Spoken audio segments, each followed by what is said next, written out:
ಅದನ್ನೇ ವಿಜೇಂದ್ರ ಹೇಳ್ತಾರೆ. ಯಾರೋ ಒಬ್ಬ ಬಂದು ದೂರು ಕೊಟ್ಟ ತಕ್ಷಣ SIT ರಚನೆ ಮಾಡ್ತಾರೆ. ಸಿದ್ದರಾಮಯ್ಯನವರು ಯಾಕಿಂಥ ಅವಸರಕ್ಕೆ ಬಿದ್ದರು? ಇದು ವಿಜೇಂದ್ರ ಅವರ ಮಾತು. ಒಂದು ಯೋಚನೆ ಮಾಡಿ, ಏನಾದರೂ ಸಿದ್ದರಾಮಯ್ಯ SIT ರಚನೆ ಮಾಡಲಿಲ್ಲ ಅಂದಿದ್ದಿದ್ರೆ ಈ ಸತ್ತೇ ಹೊರಗಡೆ ಬರ್ತಾ ಇರಲಿಲ್ಲ. ಈ ಆರೋಪ ಪ್ರತ್ಯಾರೋಪಗಳಿಗೆ ರೆಕ್ಕೆ ಪುಕ್ಕ ಅಂಟ್ಕೊಂಡು ಅದನ್ನೂ ಕೂಡ ದೊಡ್ಡದಾಗ್ತಾ ಇತ್ತು. ಅದು ಪ್ರಶ್ನೆಯಾಗಿ ಉಳಿತಾ ಇತ್ತು. ಪ್ರಶ್ನೆಗಳ ಮೇಲೆ ಹತ್ತಾರು ಪ್ರಶ್ನೆಗಳು ಹೇಳ್ತಾ ಇದ್ವು. ವಿಜೇಂದ್ರ ಏನು ಹೇಳ್ತಾರೆ ಬನ್ನಿ ನೋಡೋಣ. ಇಂಥ ಒಂದು ಪವಿತ್ರ ಕ್ಷೇತ್ರದ ಬಗ್ಗೆ ಯಾರೋ ಒಬ್ಬ ದಾರಿಲಿ ಹೋಗ್ತಾ ಇರ್ತಕ್ಕಂಥ ವ್ಯಕ್ತಿ ಬುರುಡೆ ಹಿಡ್ಕೊಂಡು ಬರ್ತಾನೆ, ಬುರುಡೆ ಹೊಡಿತಾನೆ ಅಂತ ಹೇಳಿದ್ರೆ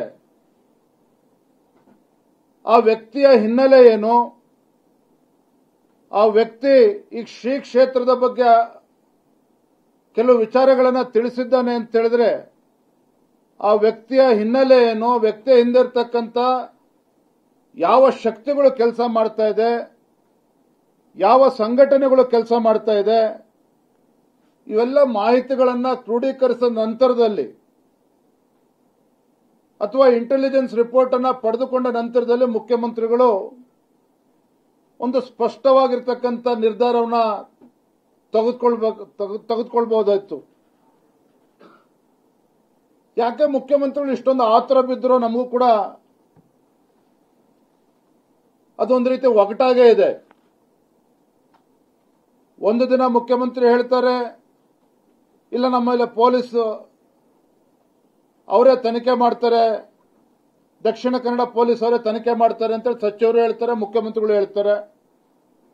ಸ್ವತಃ ಮುಖ್ಯಮಂತ್ರಿಗಳು ಮತ್ತೊಮ್ಮೆ ಹೇಳ್ತಾರೆ, ಶನಿವಾರ ಹೇಳ್ತಾರೆ, ಯಾವುದೇ ಕಾರಣಕ್ಕೂ ನಾವು NIAಗೆ ಕೊಡಬೇಕಿದನ್ನ. NIAಗೆ ನೀವು ಯಾಕೆ ಕೊಡಲ್ಲ? ನಾವು ನೋಡ್ತೀವಿ. ಬಾಯಿ ಮುಚ್ಕೊಂಡು ಕೂತ್ಕೊಳ್ಳೋಕೆ ನಾವು ಕಾಂಗ್ರೆಸ್ ಅಲ್ಲ. ಇದು ವಿಜೇಂದ್ರ ವಾಗ್ದಾಳಿ. ಬೆಂಗಳೂರಿನಲ್ಲಿ ಮಾತಾಡಿದರೆ ವಿಜೇಂದ್ರ, NIAಗೆ ಇದನ್ನು ವಹಿಸಬೇಕು. ಹಿಂದೂ ಸಮಾಜಕ್ಕಾಗಿರುವಂಥ ಆ ನೋವಿದೆಯಲ್ಲ, ಅದನ್ನು ನೀವು ಅರ್ಥ ಮಾಡ್ಕೋಬೇಕು.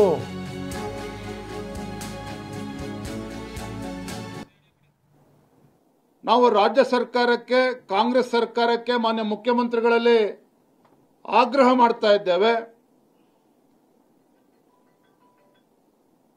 ಯಾವ ಆತುರವನ್ನ SIT ಘಟನೆ ಮಾಡುವ ಸಂದರ್ಭದಲ್ಲಿ ಮಾಡಿದ್ದೀರಿ, ಅದೇ ಆತುರದಿಂದ ಅಂದ್ರೆ ವಿತೌಟ್ ಎನಿ ಫರ್ದರ್ ಡಿಲೇ ಇವತ್ತು ರಾಜ್ಯ ಸರ್ಕಾರ ಸಂಪೂರ್ಣ ತನಿಖೆ ನಿಷ್ಪಕ್ಷಪಾತವಾಗಿ ನಡೀಬೇಕು.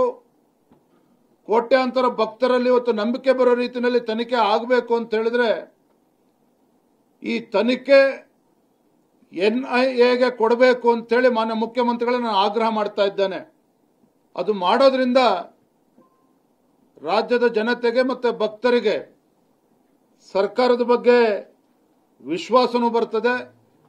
ಆ ರೀತಿ ಭಕ್ತರಲ್ಲಿ ವಿಶ್ವಾಸ ಬರ್ತಕ್ಕಂಥ ನಿಟ್ಟಿನಲ್ಲಿ ಈ ಒಂದು ನಿರ್ಧಾರವನ್ನ ಈ ಕಾಂಗ್ರೆಸ್ ಸರ್ಕಾರ, ಮಾನ್ಯ ಮುಖ್ಯಮಂತ್ರಿಗಳು ತಡ ಮಾಡದೇನೆ ತತ್ಕ್ಷಣ ತೆಗೆದುಕೊಳ್ಬೇಕು ಅನ್ನುವ ಒತ್ತಾಯವನ್ನ ನಾನು ಈ ಸಂದರ್ಭದಲ್ಲಿ ಮಾಡ್ತಾ ಇದ್ದೇನೆ.